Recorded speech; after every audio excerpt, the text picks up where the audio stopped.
Hello, Blenders, and welcome to episode number 287 of Real Blend, a podcast that's coming to you live from Paris, France. Bonjour, bonsoir, and what else is another one? What's a good one? Kev, help me out. Bon appetit. Bon appetit. There you go. I like it. On this week's show, very appropriate, Kevin. Eli Roth's Thanksgiving is coming to theaters, and the filmmaker is going to join us to discuss. And in addition, the new Hunger Games movie is here, and we're going to have a review from the boys who have had a chance to go see it. Let me introduce the Parisian version of Jake Hamilton, Fox 32 in Chicago. He looks très magnifique. Is it Jacques? Do we call him Jacques? Jacques Hamilton. This is unusual because we're all in the same hotel, but we have to record in different rooms because of audio needs. Kevin wants to leave his room and come to my room because we're on the same floor. You're on the same floor? We're on 5, yeah. I've debated this. Like, I was debating whether or not I should get up from my chair and go knock on your door while you're speaking. Yeah, but you would see me leave, so it wouldn't work. Can we show something for our YouTube watchers? I would like to just show off what the keys to our room look like. Oh, they're massive. It's the most dramatic thing. Oh my gosh. It is an old school, for those of you who are just listening, it is an old school silver key, but it is attached to about an 8-pound dumbbell with little frilly lace off. You're not stealing that thing. No. You have to turn it in when you leave the hotel. You have to give it to them and then they give you back. They give it back when you come in. They give it back to you. Yeah, you don't have to carry this when you leave. You like literally hand it. Unless you're Sean O'Connell, then you just carry it in your pocket. Put it in my pocket. Or you're me and you forget it altogether and have to have someone let you in the room later. That is Kev McCarthy at Fox 5 in Washington, D.C. He is also in Paris. Hi, Kev. How are you doing? He's in Paris, Texas. Yeah, I'm in Paris, Texas. Yeah, you guys. No, good to see you guys. And we just had a lovely dinner, and we'll talk more about that on the other side of our introductions. Yes, we will. Gabriel, we're really sorry you can't be here with us. You are missed, my friend. You're here in spirit. Well, St. Louis is a French city, so technically they call that the Paris of the Midwest. Yeah, Saint-Louis. Yeah, we're French territory at one point. All right. If you're watching us on YouTube and you got a chance to look at our fancy keys, thank you very much for joining us. Go down, hit subscribe, turn on notifications. I keep saying this too. Share the show with friends. That's a great way to grow out the Real Blend podcast. If people love movies as much as you guys do and want to hear a couple of nerds sitting around talking about film, Real Blend is the way to go.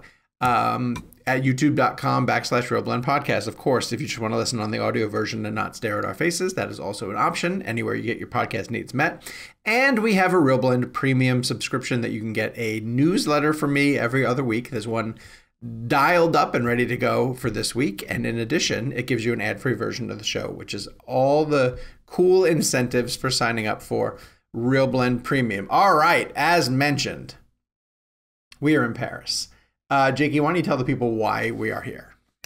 We are in Paris because the members of Real Blend were among a very small, tight, elite group of people who were invited out here to interview some pretty cool names surrounding the upcoming film Napoleon. Now, question, names Jake, or Jacques, excuse me, Jacques. Yes. Before you get there, what's our superstition? Hashtag if it happens. They haven't happened exactly, yet. Which is why I have not said what the names are. Yeah. We have names on a list. Do we want to say? We're getting Napoleon.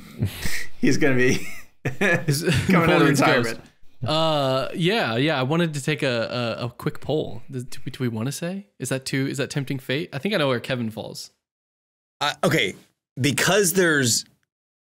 So there's two possible big names that we're supposed to get. Right. There can only be so many names. I mean, returning guests also. Well, generally, we didn't have to say it, and we've said it. We have some returning guests for this movie Napoleon. Two returning guests. Two of them. But I do want to very much say, if it happens, even though we're here, anything could happen. You guys know how this works. If it doesn't happen, joke's on us. What I wanted to do was if we did say it, I wanted to mention that if it didn't happen, I would just add a comedic cut where it just abruptly stops wherever someone's about to say it. But yeah, so I would say it's next week. Yeah, next week. Be on the lookout for. I had tweeted out because we didn't do a show last week. And I said there's some really exciting stuff happening, and there's going to be a lot of bonus stuff. There's a bonus episode this week, which Sean is going to plug in a second, that just came out. But next week we'll have 2 episodes for these 2 guests. They are separate interviews. I will give some background information. So as we've said on the show before, we always, anytime we book a big interview for our show, we get together for a geek out dinner. We are right now, we're recording, it's 11 p.m. In Paris, our time. And we were very tired. Gabe is in the U.S., so he's hours behind us. But we did just get out of the movie. We just saw Napoleon, and we went to dinner together, all 3 of us, after the movie, and we wrote our questions for these 2 interviews. And it was very typical geek out dinner. We've done them before, but in this particular case, we were working on. Have we ever done 2 podcast interviews at a junket before? No, because when we did Joker, we were supposed to get Todd Phillips, but then we didn't. Like, they backed out, and then we ended up getting Todd Phillips like on the day, which because Joaquin Phoenix. So we didn't do like the full prep. Yeah, I think we just prepped for Phoenix, and then we just jumped right into it. Because for people who getting Phillips don't know that story, we got Joaquin Phoenix for 30 minutes for the first Joker, and from what we understand, the interview went well enough that he walked out. This is what we were told, and told Todd Phillips about our show. And then like 10 minutes later, Todd Phillips ended up doing our show on the fly randomly because BT dubs, by the way, which is what the kids are saying. Well, those kids have grown up, and those kids are adults now. I heard from a lot of people when we didn't have an episode last week. There were people who were checking in on us to make sure we were okay. 1 or 2 people checked in to make sure that the show was still a show. I like to think that we could take a week off. I know, but right? I heard from a lot of people in like direct messages, like Instagram direct messages and stuff like that. So I want to know how many people are feeling some weird underlying tension that's not here. That they're like, I'm just waiting for the shoe to drop.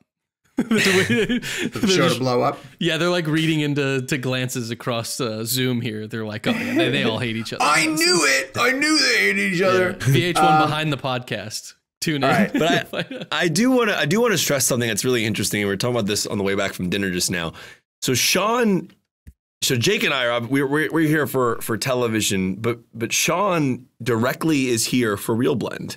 Like the reason why I think the reason why all 3 of us are here is probably because of Real Blend, and then I would imagine the TV part of it maybe got tacked on. I have no idea the process behind the scenes, but for our show to be going to Paris to talk to whoever we end up talking to for our show is a really big deal. Like, and it's not lost on us. You know, it's because of the listeners and the people who support our show that we get to keep doing this. And 100%. For our show to be here, it's pretty wild. And this is a major film. This is Ridley Scott's new movie. We've had Ridley on the show for House of Gucci and Last Duel. So this is a really exciting thing. Again, I'm not confirming we have Ridley on the show, but we're just you can probably put the math together. What I'll say is we're being very superstitious here, which is a bit of a bit, but bit of a real thing because we've been burned before.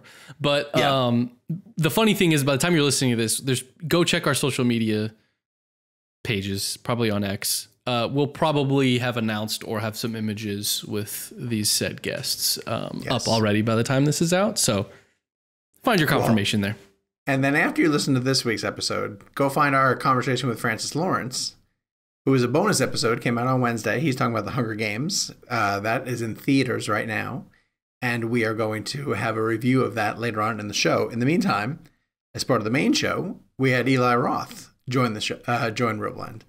And he is promoting his new film, Thanksgiving, which we're going to have a fantastic conversation about later on in this episode, because we have differing opinions. I'll just leave it at that. We have differing opinions. But before we do that, I want to get to Eli Roth, who is a terrific guest, someone we are really happy to have on the show. We talked a bit about Quentin, obviously. We talked about working on Inglourious Basterds. We talked about the trailer that led into the feature film that is now Thanksgiving, and a bunch of other really, really cool stuff. So without further ado, here's Eli Roth on the Real Blend podcast talking about his new film, Thanksgiving.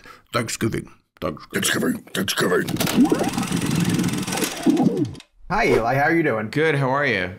Good. We are so excited to have you on our show. We're a filmmaker-driven podcast, and we love to get into the nuts and bolts of putting this together, and I loved this movie so much. Awesome. Thanks, dude. So appreciate it. And had such a great time with it. I want to start here, though, going back to the original trailer, obviously.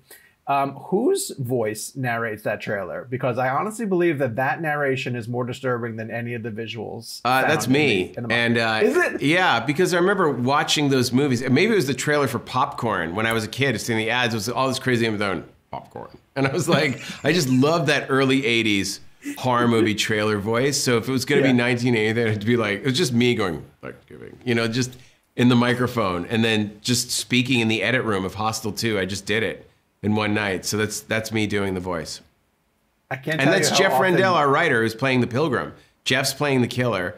And I mean, when we decapitated the turkey, my gosh, he'd been out all night with Mike McCarty, who we named McCarty after in the script. And he's in the trailer running, going, "Get the fuck out of the way." Mike was from Canby Effects, and McCarty has his own effect shop now. And he made the human turkey.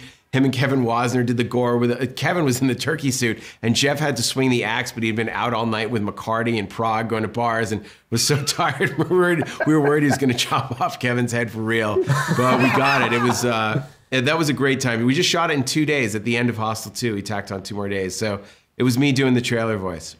That's amazing. That's so cool. Well, obviously that trailer was a part of Grindhouse, and so many aspects of Grindhouse were kind of a throwback to that old, 70s sort of grungy, missing reels and the cigarette burns and the scratches and everything. Did you ever consider giving this Thanksgiving film sort of that Grindhouse treatment at all? No, because honestly, I think it works as a 3-minute trailer. And if you do it extending, look, I love Machete, but my feeling with Thanksgiving is that it works. That trailer's a joke with no plot, and that's why it's fun. It's just absurdity. It's like one crazy kill after another, and it feels like it's from 1980. So in the context of Grindhouse, when you're watching Planet Terror and you're watching Death Proof, in between, it feels right. If you stretch that out on its own, for me, that was never the intention. When Jeff and I were 11 and 12 years old, we saw Silent Night, Deadly Night in the theaters. We watched My Bloody Valentine. We watched Happy Birthday to Me. We watched Halloween. We'd seen Black Christmas. That was the experience we wanted. I mean, you go into The Prowler, Pieces, all these, Prom Night, all these other slasher films or films set around an event. That's what we always wanted to make. It was never about making fun of those movies. It was making one of those movies. And then you see Mute Witness in the 90s, which I think is an underrated, very underrated slasher film. And of course, what Kevin Williamson and Wes Craven did with Scream, which is an incredible slasher movie. I loved it so much. That was always the intention, is to give, Scream for a new generation. So I think when you don't take it seriously, the audience doesn't take it seriously. But that was never the intention. It was always after Halloween. For me, movies sucked for the rest of the year. It was family movies and Christmas movies, and I'm Jewish, so I just didn't give a fuck about Christmas movies. They meant nothing to me. So I just was waiting until January for another slasher film. So I wanted to fill the November void and make a great classic slasher and give, the next generation their own killer with John Carver.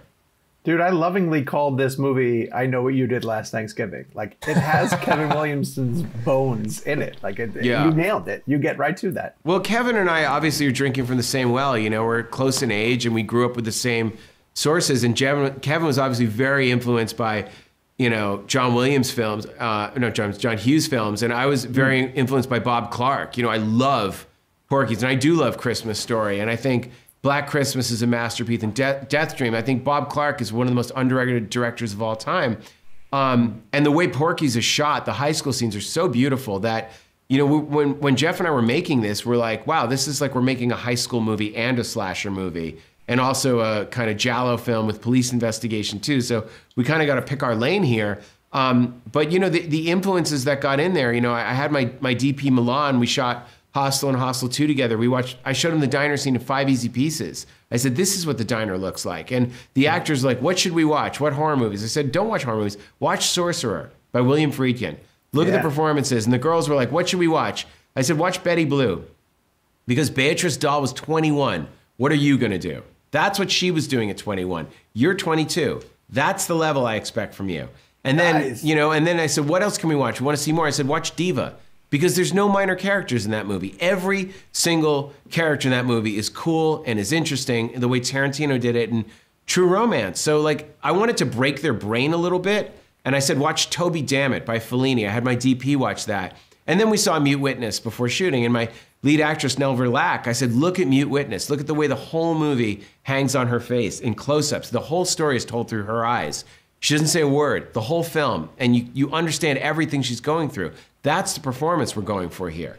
And that's when you can achieve greatness, is when you take it seriously, and I take the kills seriously, and all the cast was so game and really, really going for it. We just had the right energy, from Patrick Dempsey to Rick Hoffman, Gina Gershon, Tim Dillon, and then the whole young cast, where you have incredible theater actor Nell Verlaque, who's a true discovery. It's like young Julia Roberts, and someone like Addison Rae, who's so known for social media, is really showing her acting chops in this film in a way she never has before. She's incredible. Right. And then the new faces like Tommaso Sinelli and Gabriel Davenport and Jenna Warren, and Jalen Brooks, who's done television, and Milo Manheim, who's done the Disney zombie movies, has never gotten to do R-rated stuff. So it's really fun to put all these incredible actors and just have them bringing their A game with every scene. And it was the most fun I've ever had shooting. I've never had a cast that worked together like this, that just loved being there, loved being on set. They came to set even when they weren't shooting, just because they wanted to be there. They didn't want to miss anything that happened. So it was a special time. Eli, I want you to elaborate on something you do extremely well twice here, which is staging large-scale crowd chaos. The Black Friday sequence is going to go down as an all-timer. Thank you. But there's a ton of craft into where you're deciding what to show. There's a terrific, 4 security cameras that are capturing the madness that's happening. Can you just talk about those nights, putting that stuff together? We shot that in 4 nights. Yeah. 2 nights outside, 2 nights inside, which is crazy for a sequence like that.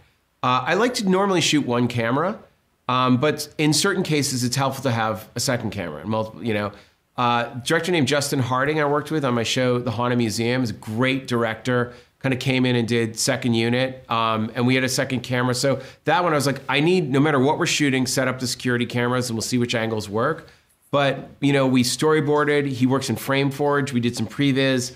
But for me, a great chaotic sequence works when you can follow what's going on and you see it through the eyes of the characters. So now I need these moments from Jessica, and she's with Bobby, and this is what Evan's going through, and this is what Gabby's going through. It's, if you keep it intimate, you feel the chaos more. We had an amazing, amazing stunt team. Dan Skeen, our stunt coordinator, we really rehearsed it. He had 20 stunt people, and then we had 600 extras the first night. And then we had 200 extras that are rioting in the store. And he works with the extras. He's like, okay, these 4 stunt people are going to be here. He's going to do a flip and throw them into this. This is the area that's set up to be destroyed. And we're going to place a camera here, and we're going to place a camera there. And we're just going to go for it. There's no other way to do it. You just fucking go for it. And you pray to God that no one gets hurt. But when you rehearse it and you're careful and you discuss it, it really can work great. And the extras, look, we're in Toronto. In Hamilton, Ontario. So the Canadians are very polite.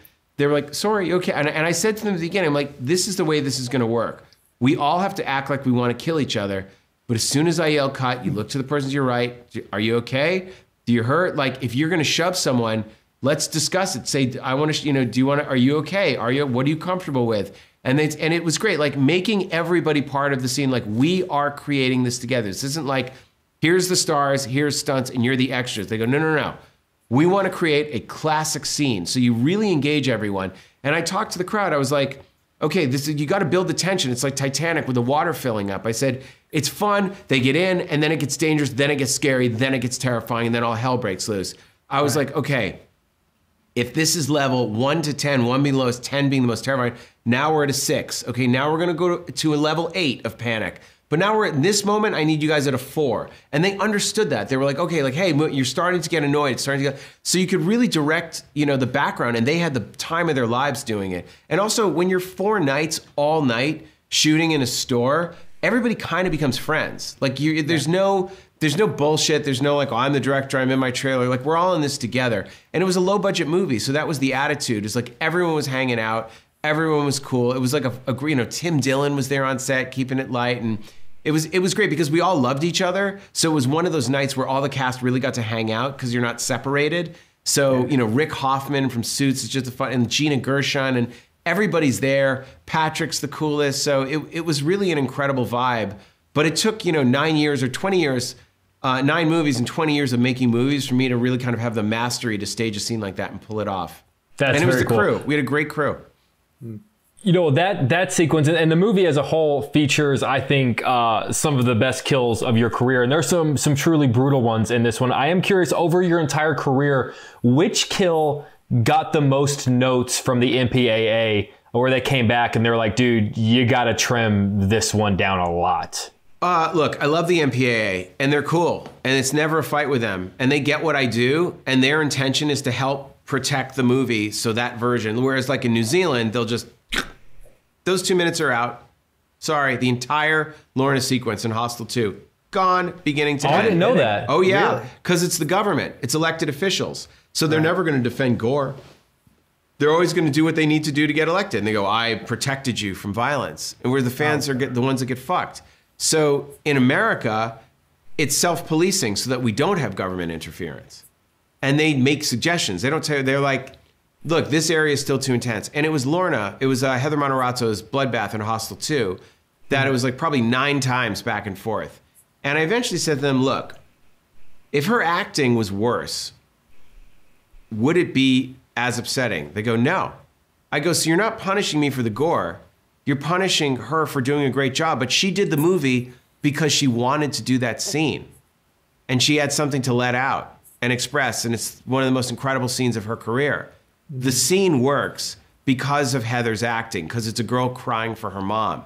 That's why it's upsetting. It's not the blood, it's not the gores, it's her performance. And what you're doing now is you're punishing the performance. And that's not about the rating. And they said, you're right. We can take that to the group, and we're protecting it.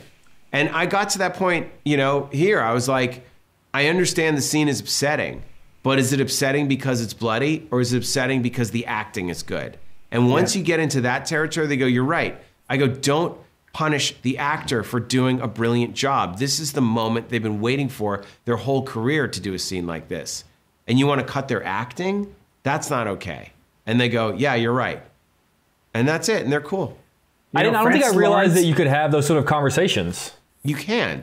The ratings board, look, you can appeal in a board, but like, think of it like, if you think your paper deserves an A and your teacher's like, it's got a B, and you go and you talk to the teacher and you're like, but I did this and I did that, and then, well, I was looking for more. Like, maybe you bump it up to a B plus or an A minus. Like, you can actually talk to, that's what it is. Like, when you approach the ratings board as fellow filmmakers and artists, even though it's teachers, it's parents, it's people from the community.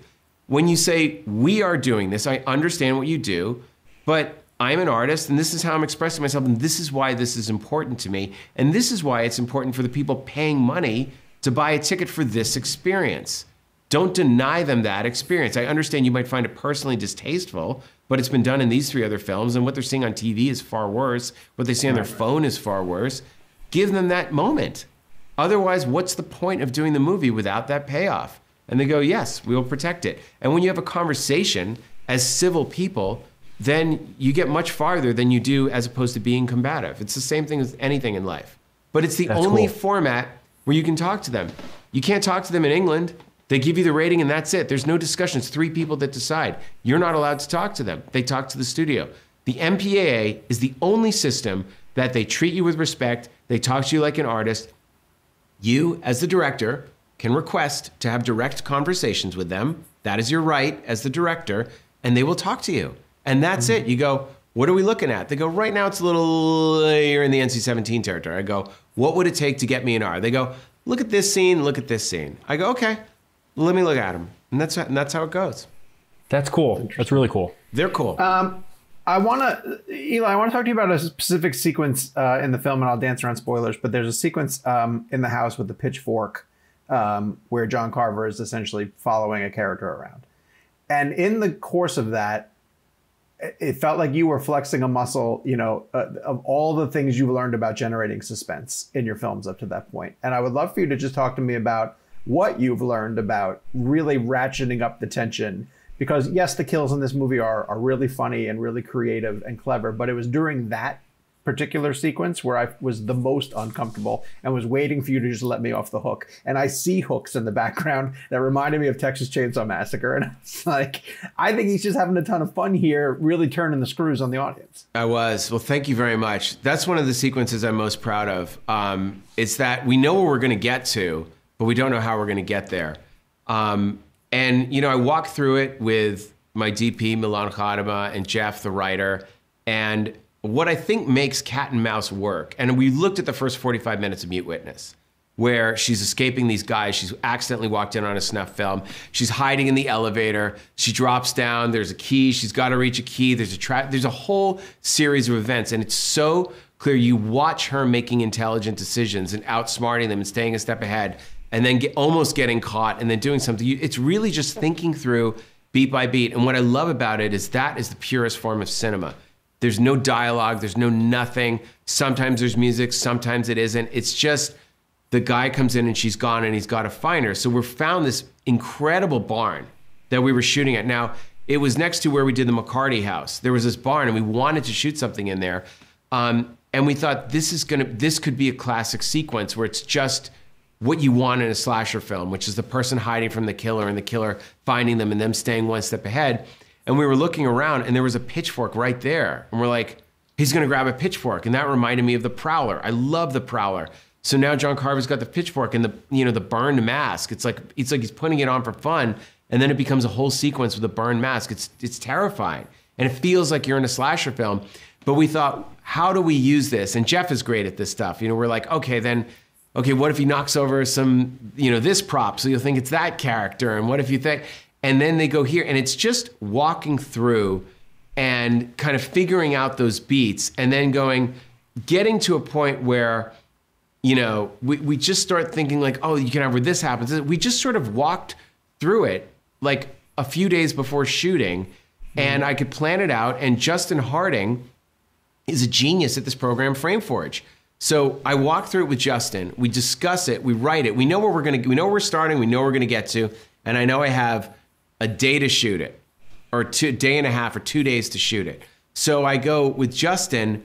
I write out the shots. He can build the room, build the camera, build the lenses, and in FrameForge with kind of virtually do the whole thing. So we have the whole thing built in FrameForge, which is like a moving animatic in a very rudimentary way. And all weekend, me and him are going back and forth. I'm going, cut to a close-up there, put an angle here, move the camera there, and he can build it out. So we go, and then we can cut it together. And I'm sending it to my editor, and she's cutting it together, going, you're going to need a shot of that. So when you go in to do it, it's just execution. We're not figuring it out on the day. We're going through, walking through, thinking about it, shot listing it, building it out in FrameForge. And that's why it turned out as clean as it did. We just spent the time to figure it out, and it just looked right. And then I could have my production designer, and let's have this. I wanted that Texas Chainsaw Massacre of Pam when she goes to the house, and there's the bird cages and the meat hook, and then the pitchfork. And Jeff was like, no, we can do what if it's like in Predator when he thinks they set a trap, but the predator doesn't fall for it?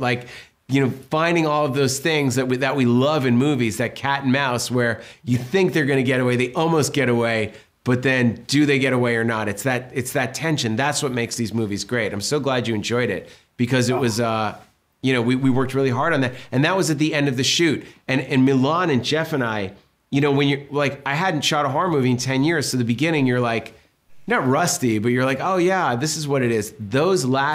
That sequence was the last thing we shot, as well as the corn holders in the ears. And it was pure. And it felt like we hit our stride.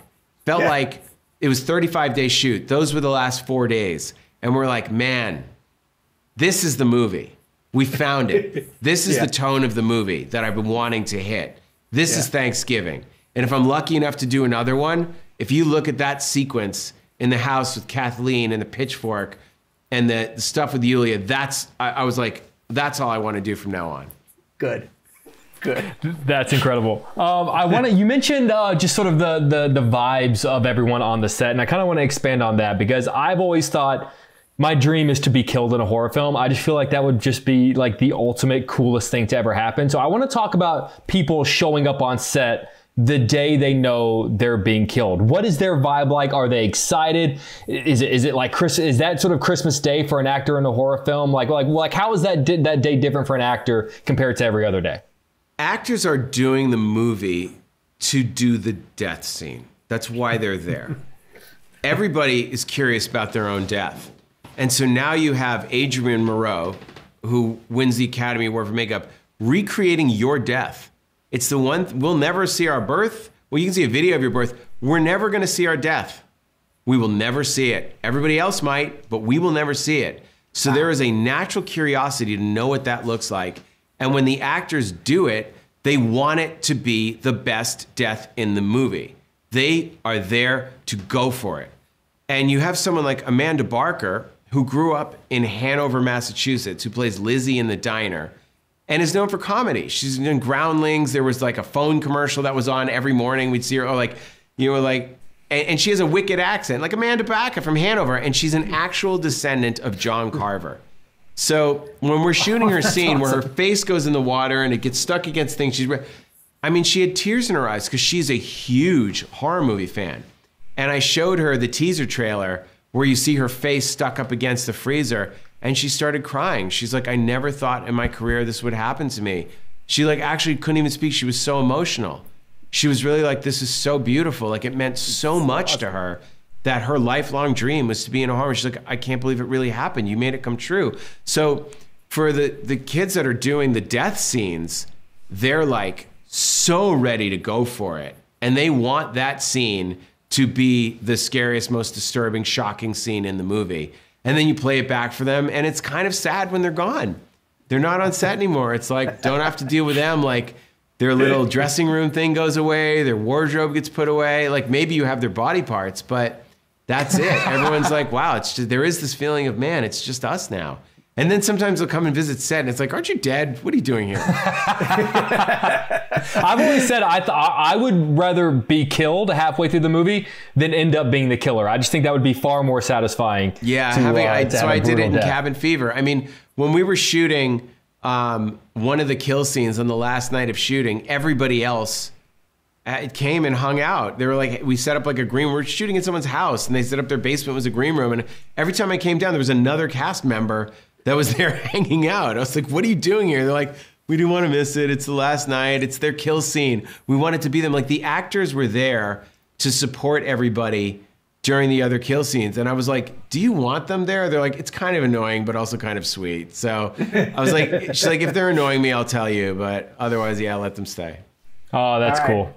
I want to ask you about the use of the Misfits, because when I listen to the Misfits music, I picture in my head a lot of what you recreated in Thanksgiving. So awesome. To me, it's the perfect choice to go over the end credits. I have to assume you're a fan. Can you talk a bit about that choice? Yeah, I love the Misfits. I mean, I grew up with the Misfits. We love the Misfits skulls, the Fiend, the imagery, the whole vibe of the band, their whole aesthetic. Growing up in Massachusetts, like East Coast punk rock, I love the Misfits. And Glenn Danzig asked me to be in his movie, Death Rider in the House of the Seven Vampires, which he still has not released, by the way. He made it completely independently. And I acted in it. I was like, of course I'll do it, because I, just wanted to watch Glenn Danzig direct. Yeah. What is that experience? It was like being in an experimental movie. It was amazing. And it was Devon Sawa and Julian Sands and Jen and Sylvia Soska, and Lee Ving from Fear was on set, and everybody was doing cameos in this movie. And we fitted my vampire teeth, and I play a Drac Cassidy, a vampire henchman of Julian Sands. And we had the best time wearing the duster, the 6-shooter with silver bullets. And I loved it. I love Glenn. I mean, it was one of those things, I just showed up to have a great time and be there for him. And he's like, man, if you ever need one of my songs, you got it. Or he was a big fan of Hostel. We kind of met through that. And he always would get me tickets. Hey, I'm playing, like, tell Eli, I got him tickets if he wants to. So I'd seen the Misfits on Halloween at the Universal Amphitheater. And when Jay Hernandez was making Hostel, he put on the Misfits to psych himself up for the torture scene. So he knew that, like, we were listening to the Misfits making Hostel, and then he became a fan of Hostel. So I asked him for Where Eagles Dare for the end credits. And he's like, yeah. He's like, I was like, this is all the money we have. He's like, don't worry about it. I'm happy to be a part of it. I love him. Great Danzig's choice. the man. He hooked it up. choice. That's cool. And everybody in the band. It was very cool of them. That's awesome. I wanted fun end credits. I wanted end credits to be like, those are the best end credits I've ever seen in a horror film. I wanted a credit sequence that was people go, separate from the movie, the credit sequence was so fucking awesome. And shout out to Filmograph. Aaron, Seth, and Troy and the guys at Filmograph. They did my credits on House of the Clock and its Walls and Borderlands. They're amazing. They're artists. And I said, let's do a landmark credit sequence that sort of recaps all the fun we had in the movie and does it stylized and over the top and very much in tone with the animation that I did in film school. So it was wild. Well, the melodic chorus of "I ain't no goddamn son of a bitch." It's the best lyric ever. I love it. No, I love everything. it. I just wanted the way to go dun dun dun dun dun dun dun dun dun, and it just fit perfectly. And look, I tried a lot of songs, but I was like, man, if we don't get the Misfits, I tried Roberto Donati's music from Cannibal Ferox, which worked pretty well. But I was like, we need this iconic, the Misfits at the end credits. We just need it. I hadn't seen it in a horror movie, and the Misfits are so closely tied. I think there's a real symbiosis or synergy with horror movie and punk rock. It's fits in the category of music, but it's got a middle finger up to the establishment. Something your parents get annoyed at. It's a little bit dangerous. The lyrics are doing stuff, saying things you're not supposed to say, breaking all the rules of how a song is supposed to sound. And I think horror movies, when they're at their best, do the same thing. Right on. Eli, we're about to have to let you go, but you mentioned the ability to be able to call people up and just ask them for favors or what have you. And this isn't meant to be a name drop because you could beat us in that category in any sense. But one of the coolest tapings of this show that Sean and I have ever had is we got to tape an episode of it at Quentin Tarantino's house. He invited us to his house. And so I kind of want to talk about your working relationship with Quentin. I know it goes all the way back to Hostel, to Making Thanksgiving for Grindhouse, obviously for Bastards. I'm just sort of curious. I know like us, you're a fan of Quentin. I'm sort of curious what that relationship has meant to you and what it taught you that you want to give to the next generation when you're sort of looking out at the new talent of filmmakers and sort of, as Jack Lemmon says, sending the elevator back down for that next generation of filmmakers. Yeah, well, look, Quentin meant the world to me. And I remember my student film Restaurant Dogs was a tribute to Reservoir Dogs. And that was pre-Pulp Fiction. I always call myself the original Tarantino ripoff. And I met Lawrence Bender, met me when I was in film school because his sister lived on my floor and I'd covered it in pictures of Reservoir Dogs. I was in charge of decorating the floor as the RA and did it as like cinema changed in 1992, November 3rd, when Reservoir Dogs was released. I made a huge deal. That movie, I was like, this cinema has changed, whether you realize it or not, from Reservoir Dogs. And I was so happy that Blood was back. It meant everything to me. And so when I remember my first, one of my first meetings on Cabin Fever with a producer when I had a script, was at this restaurant Birds, and I saw someone's like, Quentin Tarantino's right over there. And I was like, went over to him like, sorry to bother you. I'm a huge fan. I'm trying to make a horror movie. He's like, oh man, good luck with that. And he was so like, just go make a great movie. And, and that was it. And then when I was shooting it, K&B came in and did the effects and they had just done Kill Bill and they were telling Quentin about it. And, he came to a screening. He's like, I really want to see it. And he's like, I came to a screening at the LA Film Festival, invited me to his house. He was like, he treated me like a friend, like we grew up together in the video store, We had parallel childhoods in different ways in the East Coast and same influences. And he knew that my love of horror movies was so pure, just like his, the way he loved that kind of slightly different generations. He loved the 70s exploitation movies, and I love slasher films, but he loved them too. So finally, it's like meeting another alien on your same planet who speaks that same language as you. We could reference that movie. In the way that he had Roger Avery, I had Jeff Randell. So finally, Jeff met Quentin when we did Grindhouse, and we all became friends. So it's so beautiful that the movie's opening at the Vista Theater, which is, his newly reopened theater on 35 millimeter. It's incredible. I mean, what Quentin has done for me, it's more than a friend. It's a brother. It's a family member. It's a soul brother. Soulmate. Like I love Quentin so much as you can't even put it into words. He's such an incredible, generous person, and that's why I always try to do that. Look, John Watts made a parody trailer of Hostel with Clown, and so I found him and I said, let's turn this into a feature film. And now he's directing Spider-Man and Brad Pitt. I mean, he's one of the biggest directors in Hollywood, but deservedly so. And then, with Last Exorcism, Damien Chazelle was working as a math tutor when we hired him to write the sequel. And it's great, like when you can pass that forward with Daniel Stamm or just finding new actors like Julia Garner was in Last Exorcism 2, or finding Ana de Armas and Lorenza Izzo for Knock Knock, and just finding these. Cami Marone is in Death Wish. She'd never acted before. I put her in Death Wish. She was 19, and now she's Emmy nominated for Daisy Jones and the Six. So, I feel that way with Nell Verlaque and with Addison and these incredible young actors, that you're giving them an opportunity to shine, and horror movies can do that.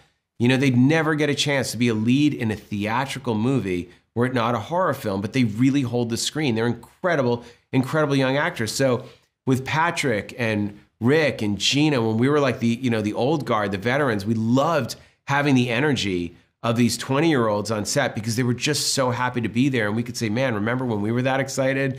We weren't jaded. They just made it a happy set. So I do think it's important to send the elevator back down and to help that. And that's what I tried with Crypt TV. And that's what, with all the kind of different filmmakers that now I can do it with the Haunted Museum and Urban Legend. It goes through my life. There's with Justin Harding and Kat Hostick and Roxy Shih. There's so many great directors that, Adam McDonald, I can help out with him.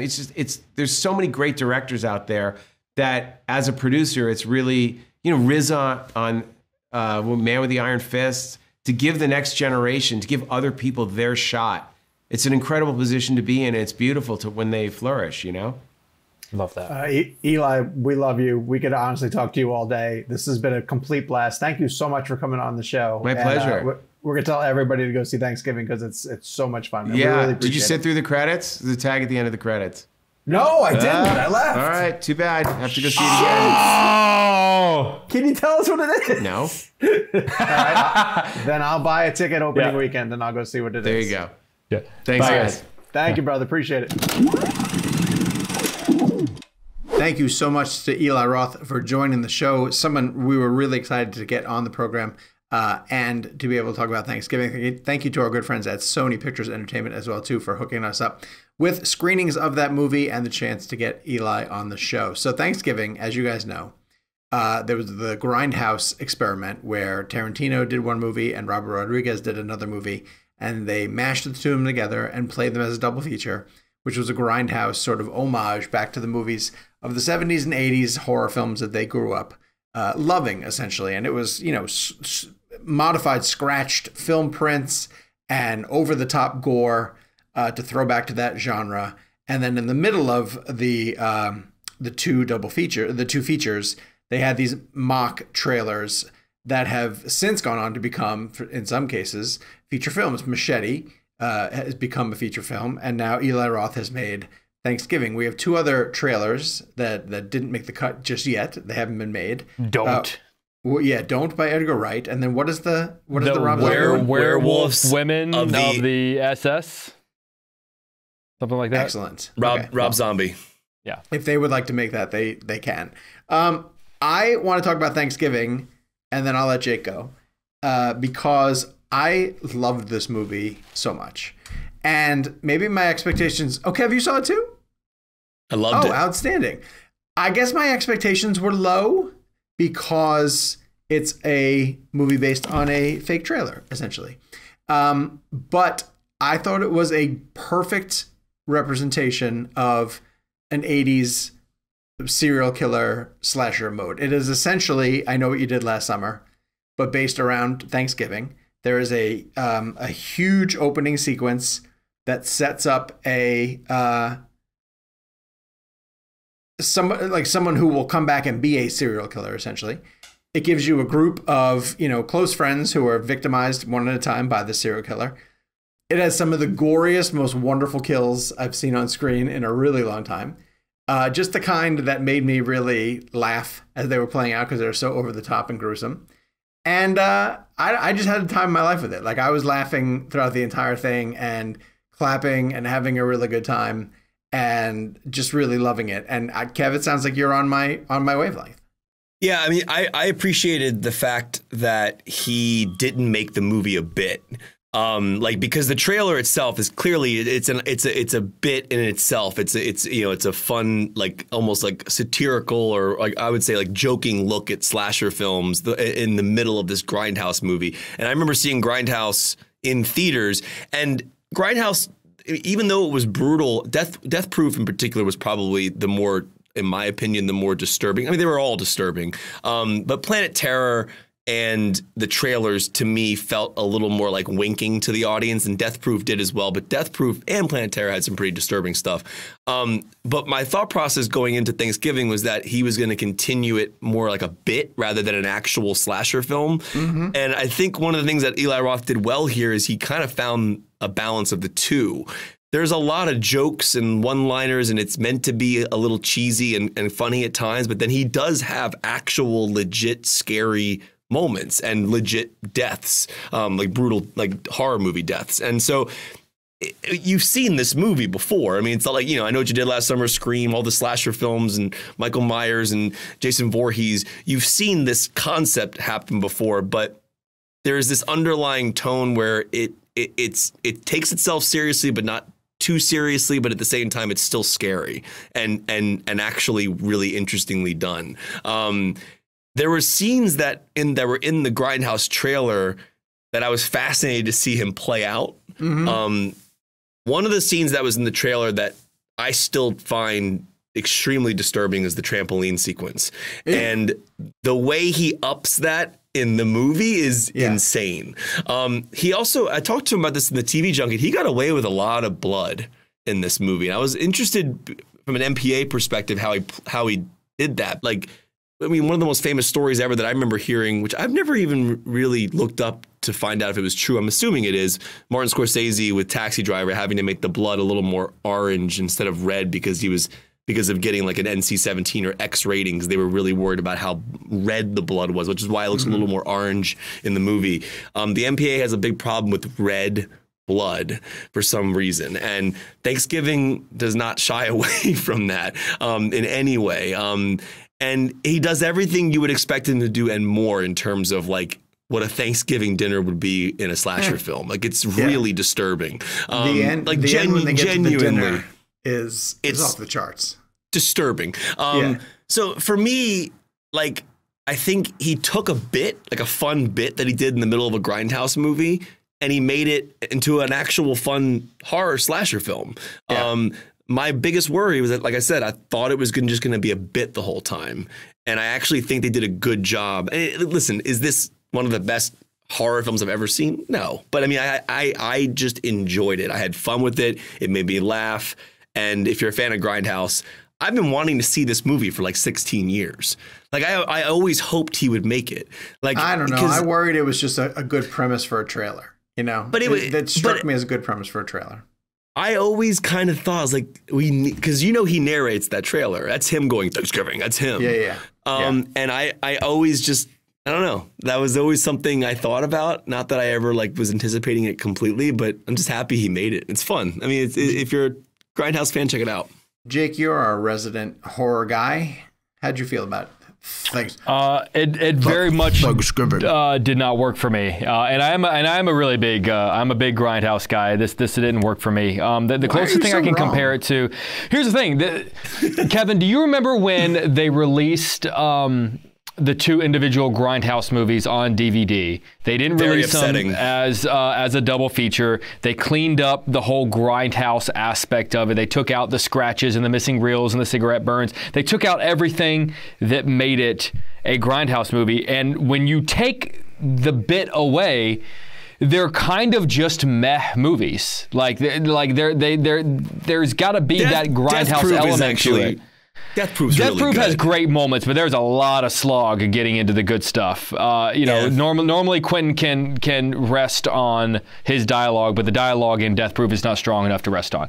This is what Thanksgiving reminds me of. It reminds me of a DVD release of one of the Grindhouse films. It feels like you say that it's not a bit. I would argue it's not a good enough movie not to be a bit. I think if you take away sort of the Grindhouse angle of it, it's just a very generic B horror movie that I think we're giving more credit to because of what it's aspiring to be. But like, Boo. You didn't think the deaths were creative? Like there were some fun ones with the water and like the cold, the cold wall and all that stuff like that. But like, overall to me, it felt like a very like this would have been a movie that would have gathered dust in the 80s on the video room shelves because it came out in the wake of Halloween. Crazy. And it's just, it doesn't have the script or the story or the performances to back anything up, and it's not. I argue like you guys say that like it's not a bit. I argue it needs to be a bit. Like I needed the Grindhouse aspect of it. Don't you get it? Ears of corn. I got it. No, I got it. No. But it's not scary. It's not smart. It's not funny. It's not any of those things. It's just not. You're not smart. See, I would argue because this was a movie that apparently Eli Roth wanted to make since he was a kid. I think that's how it all started. And then the Grindhouse part of it, it sounds like from the timeline. I don't want to put words in his mouth. It sounded like this was a movie he wanted to make as a kid, and then the Grindhouse trailer was just a part of a bit of the movie. See, my argument against what you were saying just now is that like I think the bit is still there. It's just that he took it. I still think he made a legit good slasher film. Like it's not just like a winking, let's laugh, like haha, this is goofy kind of thing. There are listen, at the end of the day, I think where we are now as a movie-going audience, we've seen almost everything in terms of the way a slasher film can play out in terms of how a kill can be done. And the older I get, the less I like watching disturbing movies with disturbing violence. And I think the way Eli Roth made this film was he made it in a comfortable enough way where it kept a bit tone, but it still genuinely had increasingly disturbing death sequences. But the death scenes, whole sequence, Kevin with the pitchfork throughout the house. That's a tense scene. I think that's a really well done suspenseful scene. I think he's just jumping in and out of being a bit and not being a bit. I think maybe that's why Jake had a problem. Is like it didn't. It's like it's. I get what he's saying. I understand. The best thing, honestly, the best way I can summarize it is it's not good enough not to be a bit. So in other words, it's not good enough to stand up. It's not good enough to stand on its own. Like it kind of just proves that like it was a great idea for a trailer, and maybe it should have just stayed that way. Would you? Can I ask it this way? I haven't seen the film yet, but I'll ask each of you individually, and let everyone go before we discuss. If this hadn't been the movie based on the trailer from The Thing, would you be interested in this movie? Like from this trailer, like it's real trailer, Eli Roth making this movie, usual marketing cycle, not it's from Grindhouse and this anticipation. Is it a movie that you'd be like, oh, I'm interested in seeing? I have to say yes, because I like Eli Roth returning to the genre. Sure. I mean, like obviously, well, real quick, Sean, do you have a thought? And then we can discuss. I would have said no, I wasn't interested in it because I would have thought it was cheesy. But then I thought the execution far exceeded what I was hoping to get out of it. And Jake, was this something that you think would? I would have said yes, but hoping that it was what I needed it to be, and it wasn't in my eyes. I think I would have watched it hoping, God, I hope this is like a throwback 70s, 80s kind of movie. And in a lot of ways, I see what he's trying to do, but he didn't go there enough. I really do feel like I argue it's not a bit of enough. You guys argue somewhere in the camp. I kind of get a vibe like Eli kind of wanted to have his cake and eat it too, in the sense that like he kind of recognized it needed to sort of be a bit in a way, but also he did want the movie to be taken seriously in its own right. And I feel like when you're making a movie like this, you got to pick one camp or the other. So you think it's like one big turkey? The movie is. You have to stop. You have to stop. I will say this. So Paris has changed you. I don't. Good gravy. This is not gonna.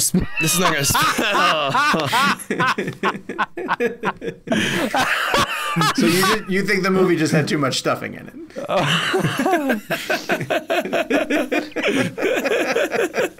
I feel really bad for these people we're supposed to interview tomorrow. Do you think instead of corn syrup they use cranberry sauce for the blood?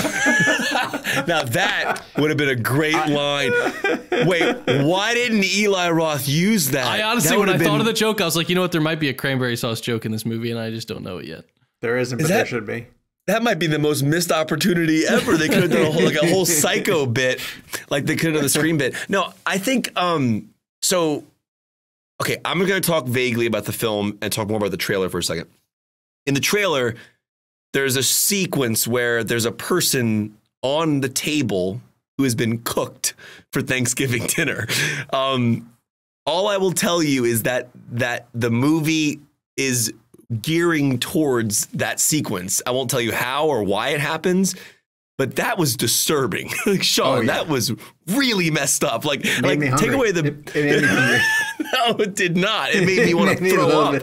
It was so gross. Anyway, so the film delivers on those things you saw in the trailer and then some. It's not like the best movie ever made. I'm not sitting here saying it's a 5-star film. I just enjoyed it. You know, right now the studio can lift your quote and just go, the best movie ever made, Kevin McCarthy. Yeah. Like didn't that happen with you in Twilight, where they just like took a portion of your quote? Yeah, I think my Rotten Tomatoes quote for the first Twilight was, it was something along the lines of like, it was something about despite it being like, not, I don't remember what I said, but it was intense not the best, and powerful. not the best Twilight movie, and they just put the best Twilight. The best Twilight movie, right? Yeah, I was surprised how intense and powerful the film was, and they just put intense and powerful at the top of the New York Times article. Since we're talking about like messing up quotes, you guys ever see that poster for what was that movie where Tom Hardy played twins, and they did that thing where they did that thing where they put like, you know, like the 4-star reviews, like all the 4-star reviews, but they had the two actors that would block, like whenever they would get like a 3-star, they would kind of put the 3 stars next to its shoulder to make it look like the 4th star is hidden behind their body. Like they purposefully, and I think like between the two there wasn't that much space, so they put the 2-star review between the two of them. It was really smart. That's funny. That is funny. All right, so Jake, how many Michelin stars would you give this one, Jake? I would give it to this. I would say no chef. No chef. All right, so I had no anticipation of ever going back to the Hunger Games franchise. I kind of thought that thing had run its course. Hollywood, of course, never really wants to let a franchise die in any way, shape, or form. So I was really surprised when you two came back from the Hunger Games, The Ballad of Songbirds and Snakes, to tell me that it was actually really good. Jakey, why don't you let us know what people are in store for with the Hunger Games? And should those hungry people just go to Thanksgiving? Oh my God. I can't give you too much crap today because whenever we landed, I said I was going to take a Napoleon.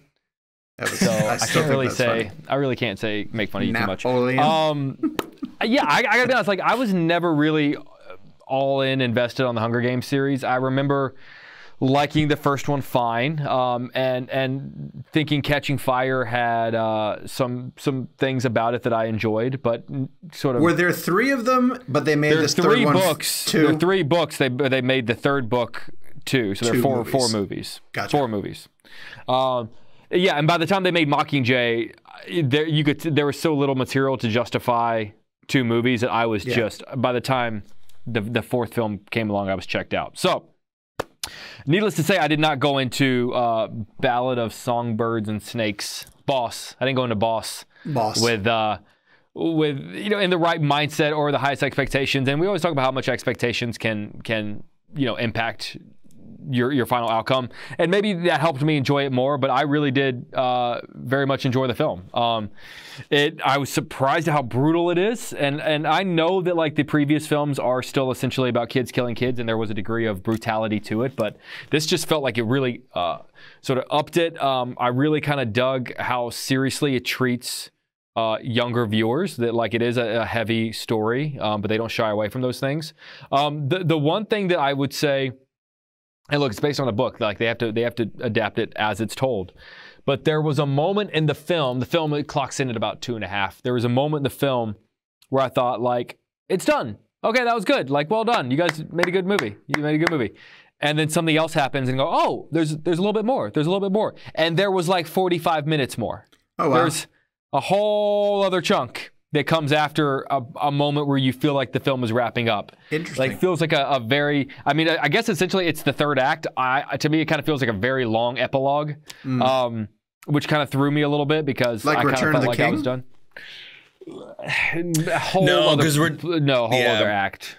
Return of the King was kind of like just it kept little ending montage. and ending. Yeah, it's a bunch, yeah. Okay. This is a whole other chunk of story. Okay. But overall, I thought it was very well done. Francis Lawrence does a great job. I thought really killer performances from the entire cast. So I was very pleasantly surprised, and I think it is worth a big screen theatrical experience.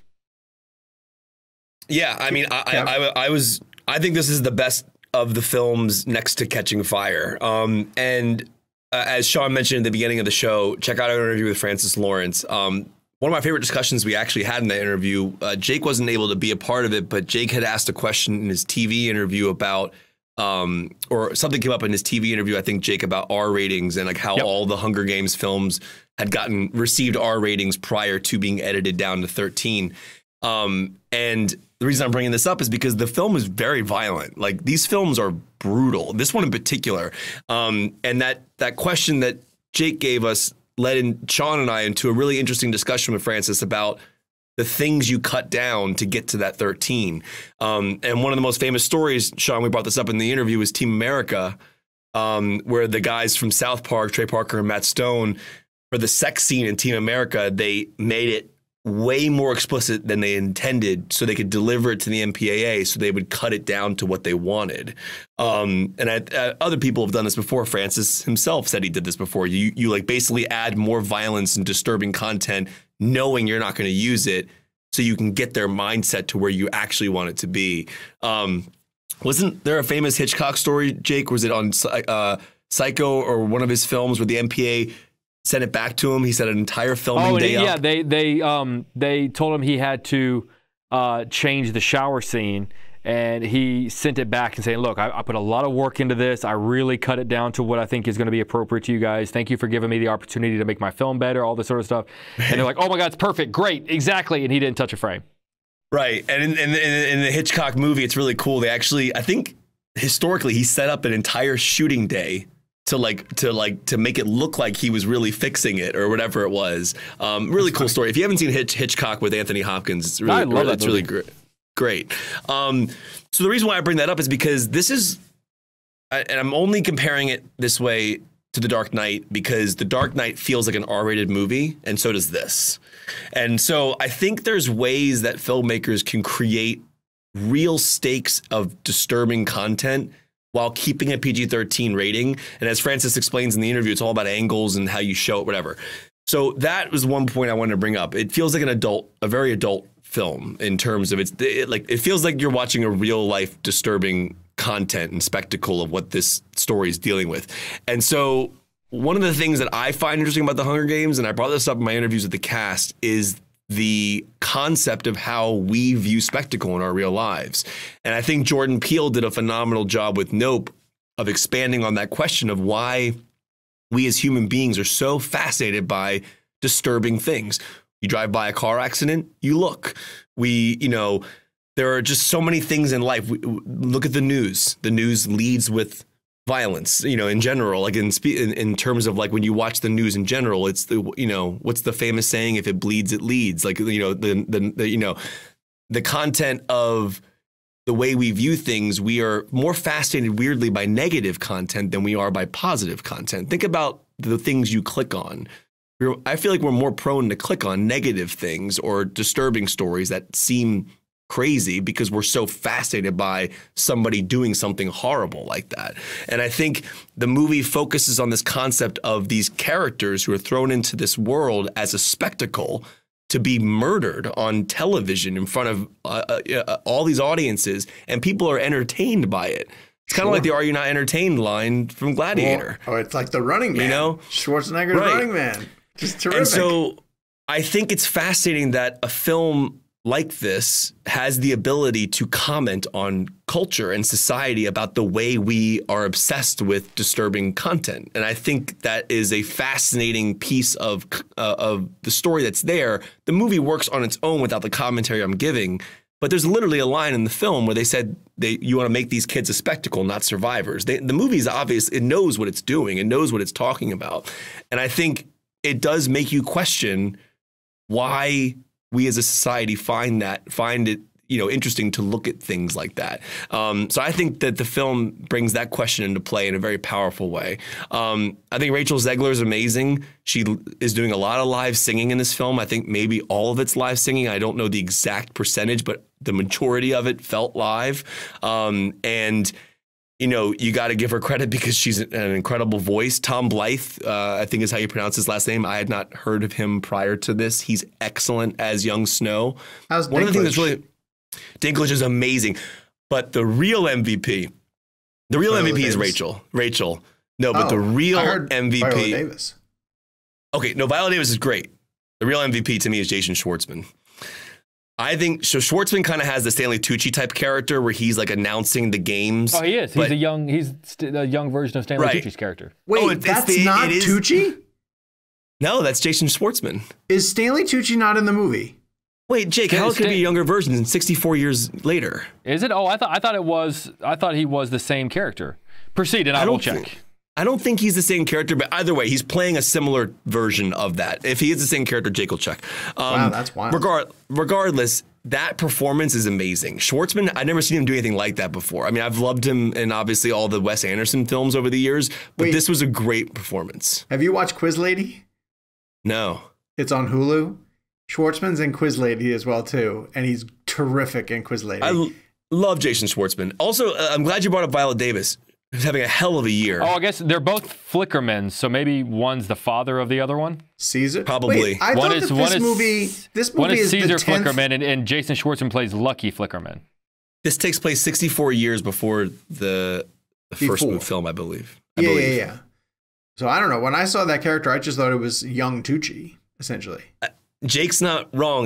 He has the vibe of young Tucci's character. But Viola Davis is excellent. Obviously, her performance in Air this year, I hope she gets nominated for that. This film has a very strong cast. Last thing I want to say about it, the cinematography in this movie is insane. Like, I've never seen camera work like this before. For people out there watching this film, when you go see this movie, watch the lens change when the game starts. It might be subconscious to you, like Frances says in our interview, when you watched Catching Fire and they went to the IMAX as she's being taken into the games, their aspect ratio literally goes up and the frame becomes bigger.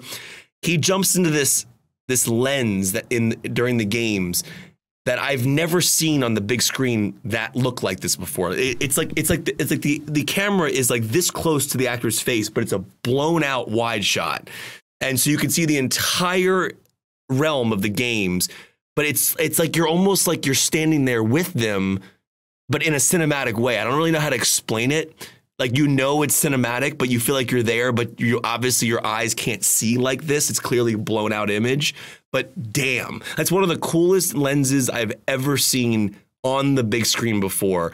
If you go to the movie just for that, just go check that out. And James Newton Howard's score is fantastic. I thought it was great. I was shocked how much I liked it. And to Jake's point, I thought it was over when he thought it was over. And then what follows when you think it's over is great. Like, it just continues going. I think it's 2 hours and 45 minutes. It goes by very fast. You guys have sold me on it, and I wasn't intending on seeing this movie at all. And so all of the reviews for it across the board have been strong, really strong. So next week, we're going to be celebrating Thanksgiving here in the United States. Well, we're in Paris right now, but back home in the United States. And so we want to know, head to the comments down below and let us know what your favorite holiday dish is. What do you need to have on the table on Thanksgiving? And of course, if you are writing in from outside of the United States and you do not celebrate Thanksgiving, just let us know what holiday that you are celebrating when you eat your favorite dish. So head down, let's play foodies for the weekend.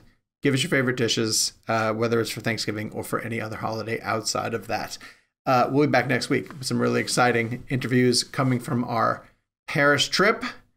If they happen. In the meantime, follow us on social media. Well, we're going to find out if they're going to happen in the next 10 hours. So less than 12 hours, yes. At Jake's Takes, at Kevin McCarthy TV, at Sean_O'Connell, at Gabe Kovach, and the show is at Real Blend. Thank you guys for being patient with us last week. We're sorry we missed the show, but we had to get ourselves to all different places. We broke up and then we got back together. Yes, we did. And we didn't even mention that Sean and I got to see each other in person last week. in Toronto. Yeah, Yes, we didn't even did. take any pictures. We were just too busy. We were either working or doing that weird thing of just being friends and eating food and talking. Oh, shoot, guys. We also need a new ending because the strike was resolved. Oh, that's true. Yeah. Oh, Yeah, well, we haven't even mentioned that. artists. I haven't even mentioned Sean, that. this week is easy. We just got to do Thanksgiving.